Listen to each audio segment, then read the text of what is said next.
scrutiny of the alleged references to Muhammad in the Bible as a prophet, they absolutely have no relation to the Prophet of Muhammad, nor prophesy his coming.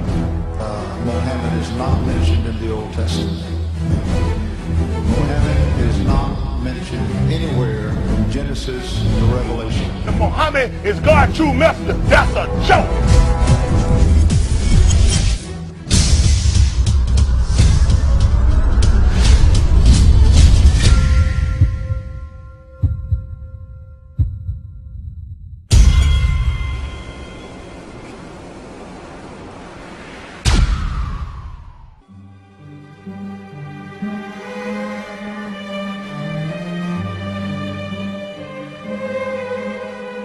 Lo, we inspire thee as we inspired Noah and the prophets after him, as we inspired Abraham and Ishmael and Isaac and Jacob and the tribes, and Jesus and Job and Jonah and Aaron and Solomon, and as we imparted unto David the Psalms.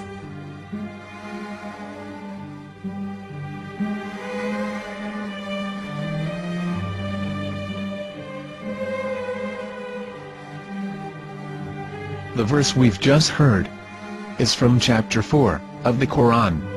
In the verse, God is affirming to humanity that Muhammad is indeed the recipient of a divine guidance, just as Noah, Abraham, and the rest of the prophets.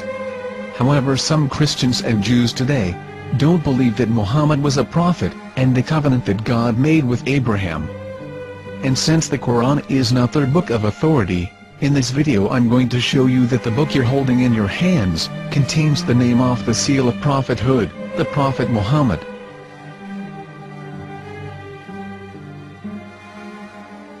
As known, the Old Testament was preserved in the Hebrew language. In the 5th chapter of the Shir HaShirim, which is one of the 5 Megillat or sacred scrolls that are part of the Hebrew Bible, or for short the Song of Solomon, as Christians know it today. That chapter is discussing someone. Jews will say it is discussing Solomon, while Christians will say it is discussing Jesus. Considering this is the Songs of Solomon, it would seem logical that it is discussing Solomon. The verses, describing this mystery man, have the narrator's speech conjugated in the feminine, meaning it is a woman who is describing this man. So it is possible that it is one of Solomon's wives discussing her husband Solomon.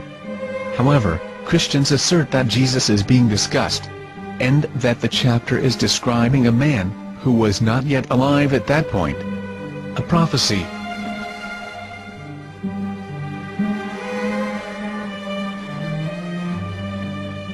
In reading the English translation of Song of Songs 5:16, it finishes the description by saying, "He is altogether lovely," but what most people don't know is that the name of that man was given in the original Megillat.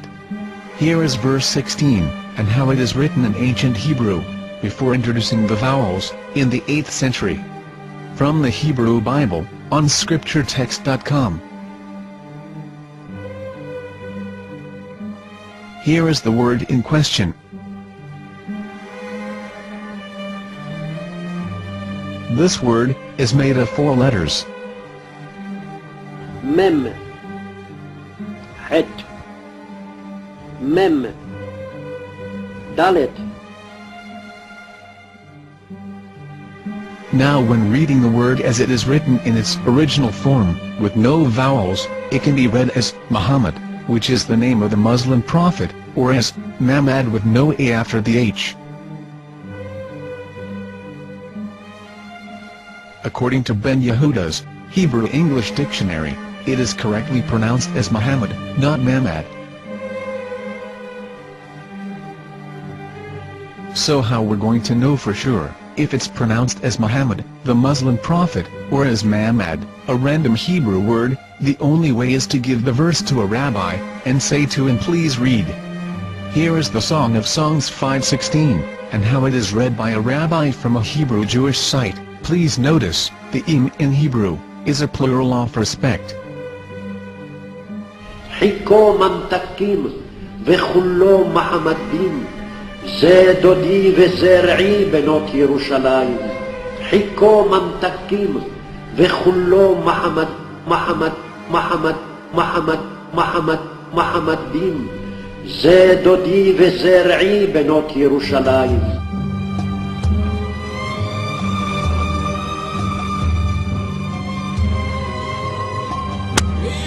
Coming out from the darkness, there are no other gods but God, and Muhammad is his messenger.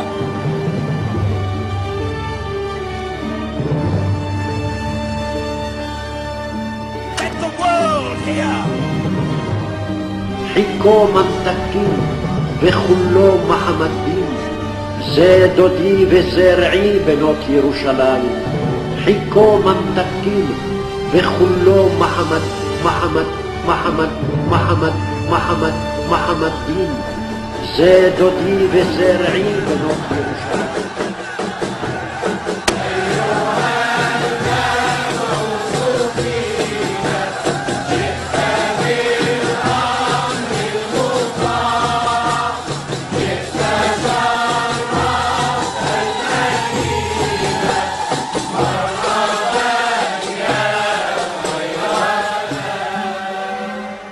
Here is the famous SDL translation tool, which includes a professional human translation, as well as an online translation. We're going to copy our Hebrew word of the Song of Songs, directly from the Jewish site. It's the same site, where you can hear the rabbi reading the verse in Hebrew. All links are in the description, so, we're going to copy the word and paste it, and ask, please translate. Are they going to translate the meaning of the name of that person? As the Bible translators did. Which is the praised and the lovely one, or are they going to keep the name as it is? Well, see it yourself. Here is the World Lingo Translator. The result is the same. It's Muhammad. You have no right.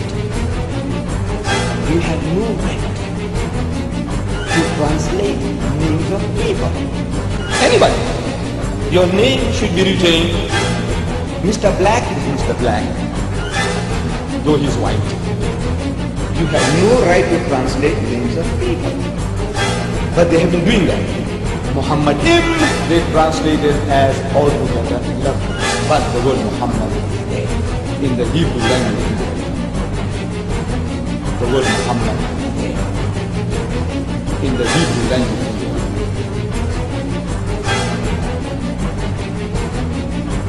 I will tell you a story from my own personal experience. Years ago, I used to spend every Sunday afternoon in a place called Speaker's Corner. And in my years down there, I got to know a Jewish rabbi. He was a very nice man. He used to listen to me, and he was always very polite and talked about Islam in a very nice way. And one day during one of our conversations after some years, I thought that it was about time I should invite him to Islam. So I said to him, you know, my friend, we have been talking now for many years, and even you have admitted to me that Muhammad is a prophet. So why then do you not embrace Islam? He said to me, we Jews, we never change our religion. I said, but half of the rabbis of Medina became Muslim.